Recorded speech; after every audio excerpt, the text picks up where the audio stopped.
আফগানিস্তানে পাক বিমান হানা, ৩ স্থানীয় ক্রিকেটারের মৃত্যু হয়েছে, ৫ জন সাধারণ নাগরিকও নিহত। দেশের খেলাধুলায় এক অপূরণীয় ক্ষতি শোক প্রকাশ করে জানিয়েছে আফগান ক্রিকেট বোর্ড।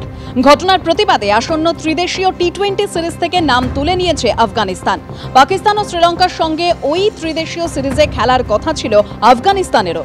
এক্স হ্যান্ডেলে পোস্ট করে একথা জানিয়েছে আফগান ক্রিকেট বোর্ড। বোর্ডের সিদ্ধান্তের সঙ্গে সহমত আফগান ক্রিকেটার রশিদ খান, মোহাম্মদ নবী।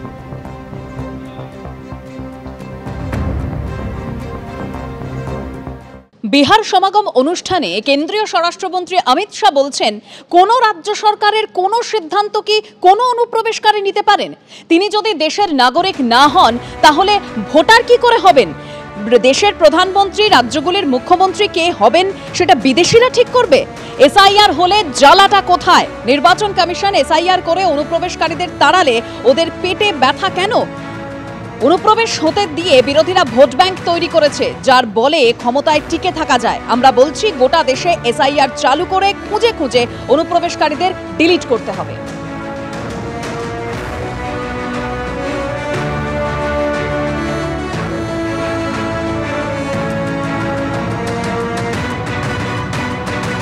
বিহার সমাগম অনুষ্ঠানে এরকমই দাবি করেছেন কেন্দ্রীয় স্বরাষ্ট্রমন্ত্রী অমিত শাহ। শুনুন।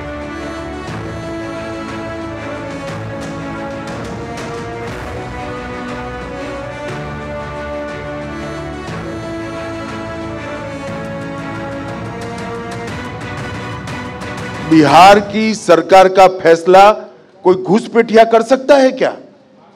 करना चाहिए क्या? हमारे लोकतंत्र की मूल बात हमारा चुनाव है, और चुनाव के अंदर मूल इकाई मतदाता सूची और मतदाता है। जो देश का नागरिक नहीं है वो कैसे देश का मतदाता बन सकता है? हमारे देश का मुख्यमंत्री कौन, राज्य का मुख्यमंत्री कौन हो, देश का प्रधानमंत्री कौन हो, वो विदेशी नागरिक तय करेंगे क्या? और क्या मिर्ची लगी है उनको? चुनाव आयोग अगर एसआईआर कर मतदाता सूची से घुसपैठिए को निकालता है तो उनके पेट में दर्द क्या है, क्या तकलीफ है? क्योंकि उन्होंने घुसपैठ होने देकर वोट बैंक क्रिएट किया है, जिसके आधार पर वो सत्ता पर रहना चाहते हैं। और हम as a Bharatiya Janata party चुनाव आयोग के इस फैसले का स्वागत करते हैं कि पूरे देश में एसआईआर होना चाहिए और चुन कर घुसपैठियों को डिलीट करना। अब आसाम में रुका हुआ है क्योंकि वहां पर भारतीय जनता पार्टी की सरकारें आई है। मैं तो बंगाल के मतदाताओं को भी कहना चाहता हूं, अगर बंगाल में घुसपैठ रोकनी है तो इस बार पलट दीजिए दीदी की सरकार, हम घुसपैठ रोक कर बताएं।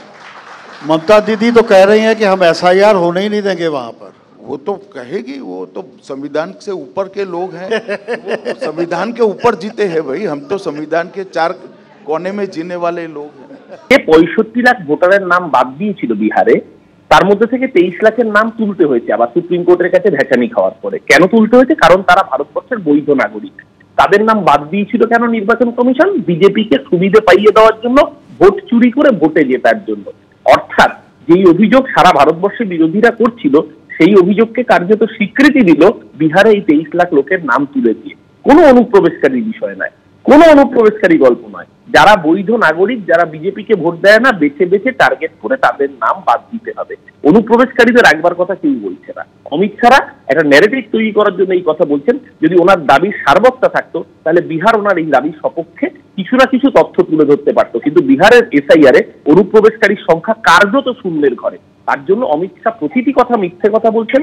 মহারাষ্ট্রে ভোট চুরি করে ক্ষমতায় এসেছেন, হরিয়ানায় ভোট চুরি করেছেন, বেঙ্গালুরুর ভোট চুরি প্রকাশ্যে ধরা পড়ে গেছে। আর যখন বিরোধী দল সাংবাদিক বৈঠক করে দেখাচ্ছে কিভাবে ভোট চুরি করেছে, তখন নির্বাচন কমিশন পাল্টা সাংবাদিক সম্মেলন করছে না। সম্মেলন করছে কে? অনুরাগ ঠাকুর বিজেপির নেতা, অথবা শুভেন্দু অধিকারী বিজেপি